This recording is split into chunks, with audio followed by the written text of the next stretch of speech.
Hola chiquillos, este video es para repasar la guía 2 de, como dice ahí, repaso de escritura, tipos de texto y de discurso, ¿ya? Como ustedes saben, este material estaba ya hace varias semanas en las plataformas para que ustedes la leyeran y la analizaran y son solo contenidos de repaso, así que no es tan alejado de lo que ya vimos tanto en lenguaje 1 como en eh, lenguaje comunicación 2, que me voy a hacer chiquitita, para comentarles que sobre el repaso que hicimos de las planificaciones y ustedes me comentaron acá en clase eh, qué es lo que es el lenguaje escrito, para qué sirve, ¿ya? Y yo sabía evidentemente que ustedes iban a tener las respuestas acertadas y a modo de solamente de recordarles, les puse acá que para qué sirve, para qué los ayuda la comunicación escrita o la escritura, es para retener y recuperar información, para favorecer la ortografía, para tomar conciencia sobre las características del lenguaje y para resolver situaciones cotidianas, como por ejemplo el uso práctico, el uso científico y el uso literario que están aquí descritos.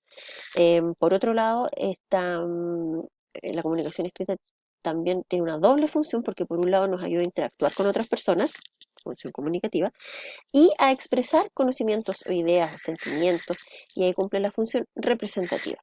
Yo sé que se acordaban de eso. Por otro lado, también comentábamos sobre la importancia de las bases curriculares para trabajar estos contenidos y ustedes me comentaron que se acordaban de esto, que era la relación con las bases curriculares. También conversamos sobre cómo hacer que la metacognición sea parte del proceso de escritura, sobre todo en estos procesos de escritura guiada, ¿no? Cómo hacer que la metacognición ayude, o sea efectiva en los estudiantes y cómo le puedan sacar provecho para de verdad identificar cuáles son sus debilidades, qué cosas necesitan trabajar más, y en eso ustedes como profesores son los llamados a hacer este modelamiento y además a hacer el apoyo en lo que a los estudiantes haya que fortalecer, ¿ya? Entonces, recuerden que ustedes tienen que ser modelo de lector y escritor experto.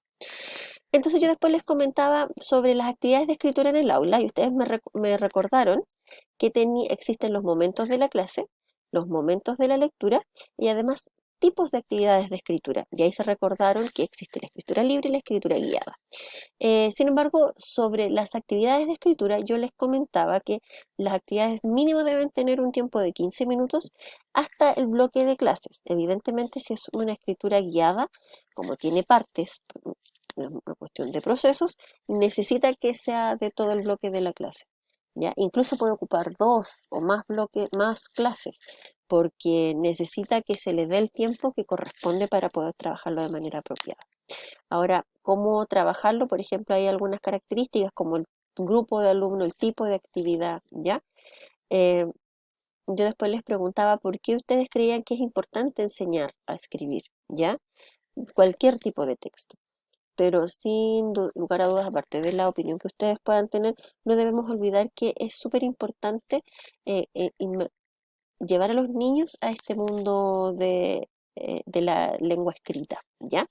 Porque además hay características, por ejemplo, que en el texto escrito es necesario explicar o describir situaciones o gestos que en el lenguaje oral los podemos dar a través de claves no verbales. O sea, en estos momentos yo estoy sonriendo y los puedo vestir algo sarcástico, pero, eh, y eso ustedes lo van a entender solo por verme y por entender mi gestualidad.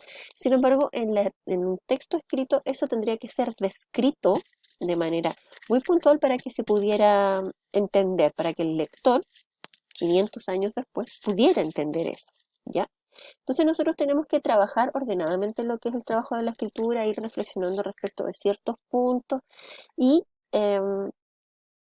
tienen que recordar también que sus trabajos, cuando ustedes escriben, no les quedan bien a la primera, siempre merecen y necesitan ustedes hacer una revisión de ese material, ¿ya?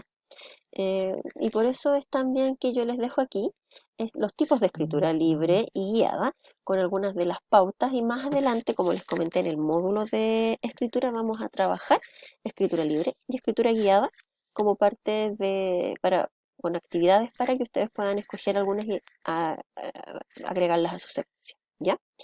Eh, no podemos olvidar tampoco que, como el ejemplo que les di hace un momento, entre la lectura y la escritura existen semejanzas y diferencias, como las que están acá, ¿ya? Em, Nuestro maravilloso CINCE nos entrega ciertas pautas sobre cómo se estructuran los textos, cómo ellos, como el CINCE, evalúa la escritura de texto.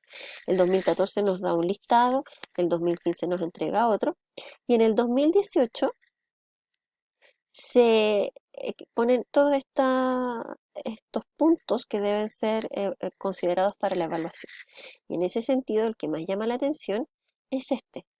Son las partes del plan de redacción, que son partes de la escritura guiada, ¿ya?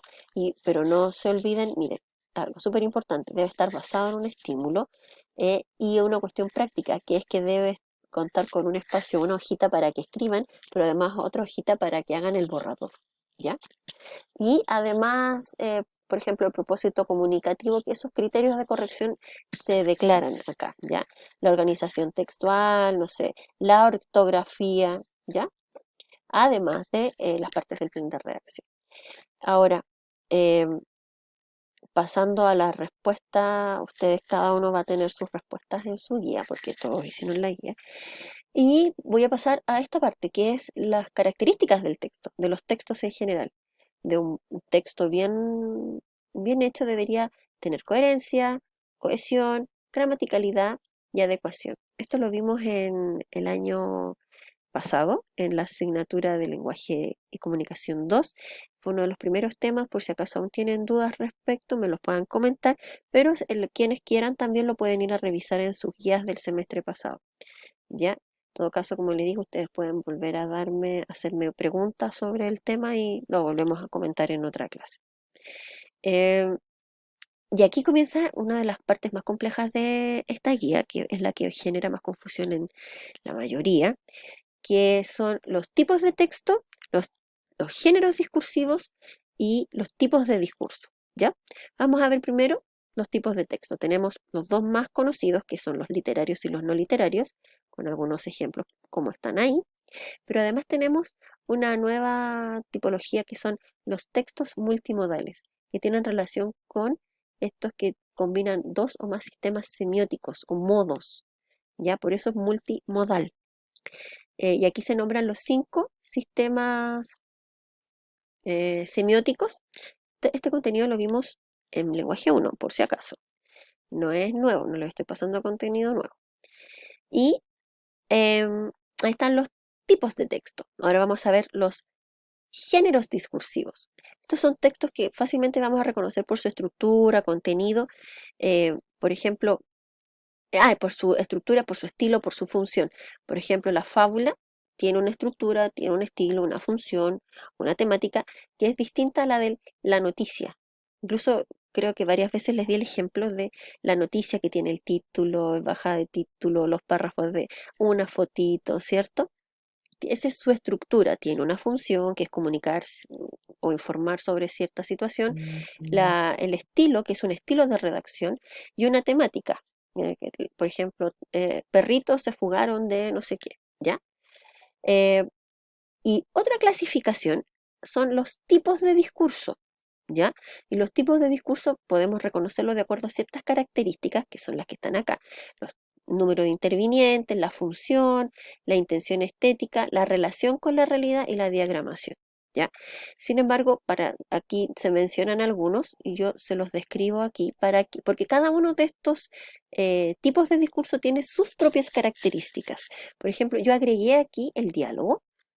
¿Por qué? Porque ustedes trabajan el diálogo en las obras dramáticas, por ejemplo, ¿ya?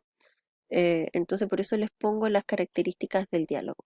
Pero también tienen la narración, que tiene estas características, por ejemplo, que son en tercera persona, en primera persona, dependiendo de cómo es la narración. Por ejemplo, ciertos adverbios utilizan ciertas frases adverbiales, ciertos pronombres. Lo mismo con la descripción, con la exposición y con la argumentación. ¿Ya?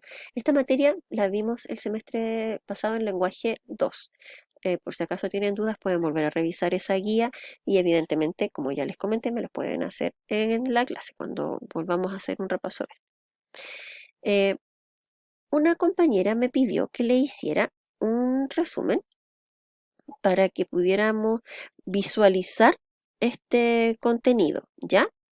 Entonces, en el siguiente video les voy a mostrar para que analicemos este cuadro comparativo de las distintas clasificaciones de los textos, ¿ya? Nos vemos en el siguiente video.